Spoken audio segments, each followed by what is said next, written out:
Better be careful, your husband is also in that environment. And if my husband does wrong, Honorable Chair and members, I think, and to be fair, let's deal with the question. There are consequences. One of the things I have always stood by, I'm not prepared to. He's an amazing husband, that's an aside. I'm not prepared to compromise my integrity or oath of office, not even for the husband, not at all. Yeah. So let's just deal with, you mentioned that you don't know, you haven't met Mr. Adams.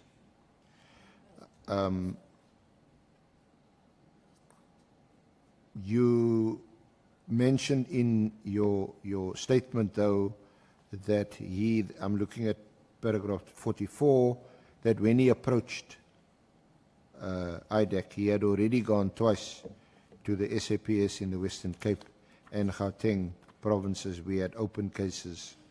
And then you say, somewhat miraculously, these cases had disappeared. Now, do you have first-hand knowledge of this, or are you just conveying information that came to your knowledge at some point? So, Chair, this came to my knowledge through my own investigators who had taken the Section 27 referral affidavit from Mr. Adams. So part of what he indicates is that when he received information, which he alleges was pushed under his door, which is part of the affidavit, that he opened cases in the Western Cape. He later opened cases in Gauteng.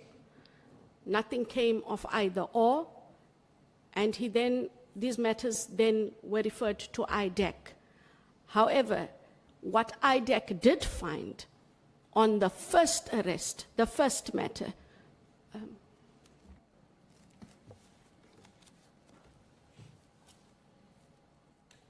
yeah, if you can conclude your answer.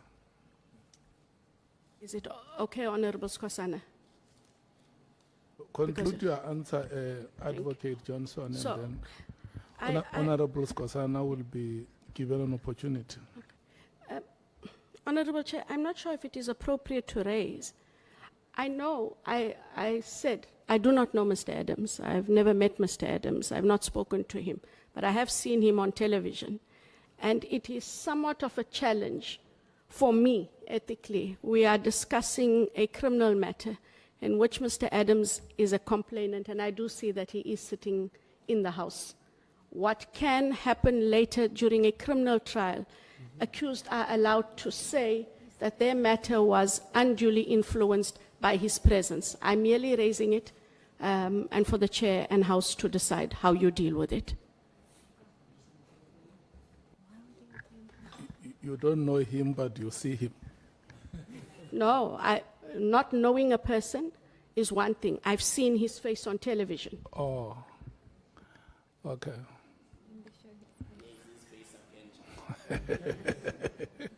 The face you see is the face you saw.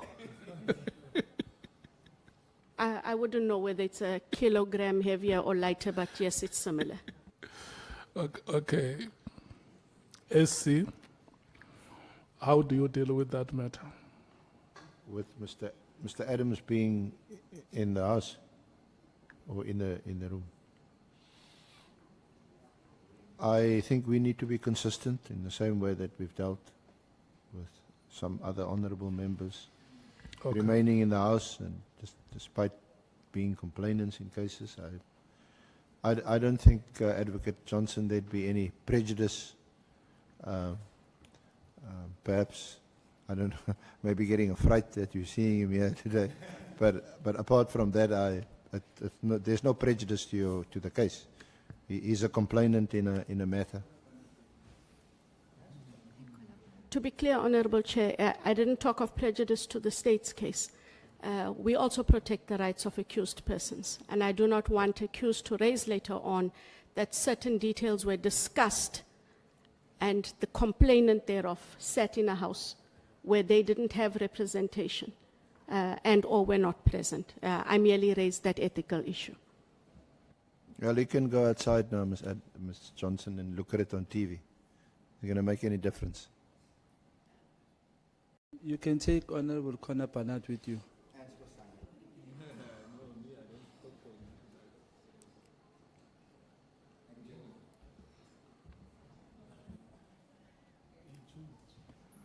Honorable Malim. Just to put it on record that Adams is not a member of this committee. He's a member of parliament. And like any other member of parliament, his rights are not withdrawn. He can attend any committee as a member of parliament. So this is a completely different space. Hence, before she took an oath, you have had to remind her that certain things that are done here may not even be used anywhere else outside this place. So it's for Adams' personal conscience that he left, which for me is good, but it should be put clear that he's not a member of our committee, he's a member of parliament, and it doesn't influence anything when it comes to how decisions are going to be made here. Thanks. Honorable Skosana. Thank you, Chair. I just wanted to make a follow-up question about the issue of Honourable Member Adams. Did Mr. Adams bring up a classified document in his report? If so, are you authorized to investigate a classified intelligence, and which specific section allows you to do so? Because according to the law, only the Inspector General of the Intelligence Office has the authority to investigate such matters. Is that question based on the evidence that the SC is leading? Yes.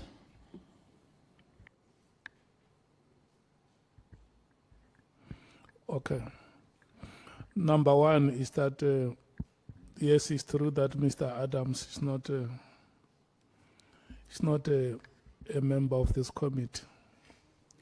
And number two is that he is not leaving the proceedings because it is a decision of the chair that he must leave. And number three, when questions are put to you,